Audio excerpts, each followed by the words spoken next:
Ընդհանրապես թուրքական զորքերի կազմավորման բնույթը եւ համատենք օրինակ պատմության մեջ ես Մաքիավելիի գիրքը պատերազմի արվեստի մասին, որ ընթերցում էի, Մաքիավելին անդրադառնում է Տիգրան Մեծի բանակին եւ հռոմեական Լուկուլոսի հետ տեղի ունեցած ճակատամարտին եւ հետաքրքիր համեմատություն է անցկացնում, թե ինչու Տիգրան Մեծի զորքերը պարտվեցին։ Տիգրան Մեծի զորքը ուներ 100,000-անոց բանակ, իսկ Լուկուլոսը Հայաստանն էր արշավել մինչև 20,000-անոց զորախմբով։ Ինչպես ստացվեց, որ պարտվեց։ Թվերը կարող են չափազանցված լինել 100,000, բայց հստակ է, որ հայկական զորքերը եղել են ավելի։ Ուրեմն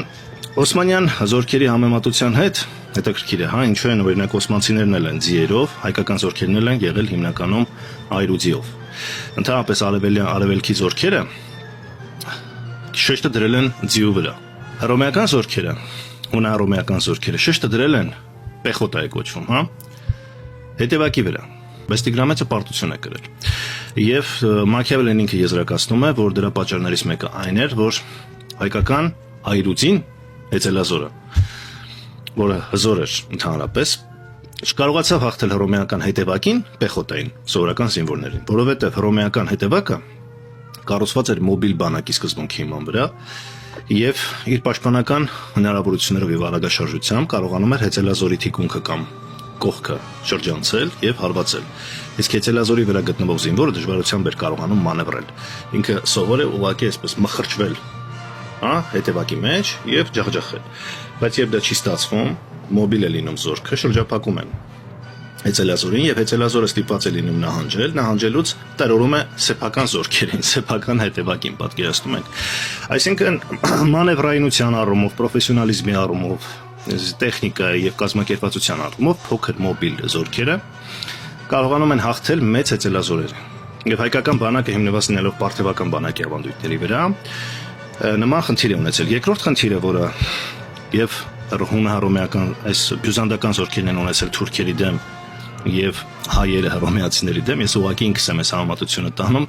որ դուք եւ մեր պատմությունից ինչ որ մի բան սովորեք եւ միաժամանակ հասկանանք, թե ինչ են թուրքերը կարողանում բյուզանդական հզոր կայսրությանը պարտության մատնել։ Երկրորդ խնդիրը, այսինքն այդ մոբիլությունն էր։ Եվ Մաքիավելին ինքը որպես ռազմական ստրատեգ նշում է. երկրորդ խնդիրը, երբ չափազանց շատ են բարձկանները, նայոմնիկները։ Եվ Տիգրան Մեծի զորքում են եղել նայոմնիկներ, դե ինքը արդեն կայսրություն էր չարքայից արքա, ինչու մենք որ նույնիսկ հрьяաներին էր բերել մայրաքաղաք Տիգրանակերտ որպես արհեստավորներ, չգիտեմ, լավ առևտրականներ, եւ մեր պատմության մեջ մի դրվագ կա, չէ, որ օտարերկրացիներն են բացել Տիգրանակերտի դարպասները հռոմեացիների առջև։ Այնուամենայնիվ Տիգրան Մեծի եւ ընդհանրապես արևելյան պարթևական, պարսկական զորքերի մեջ շատ են եղել օտարազգիները։ Դա մի կողմից օբյեկտիվ իրականություն է, որտեղ կայսրություններ են, բայց մի կողմից միջուկը թեև հայկական է եղել, բայց ամեն դեպքում Տիգրան Մեծի զորքերի ահագի մաս եղել են այլ ազգիներ եւ նրանք մոտիվացված չեն եղել կռվելու։ Եվ նույն խնդիրն են ունեցել 13-րդ դարում բյուզանդացիները։ Հիմնականում նրանք սեփական կորիզ, այսպես ասած, չեն ունեցել եւ հույսը դրել են նայոմնիկների վրա։ Նայոմնիկներն են մոտիվացված չեն եղել կռվելու եւ հենց Մաքիավելի լավագույն դաս ինքը գրում է գիրք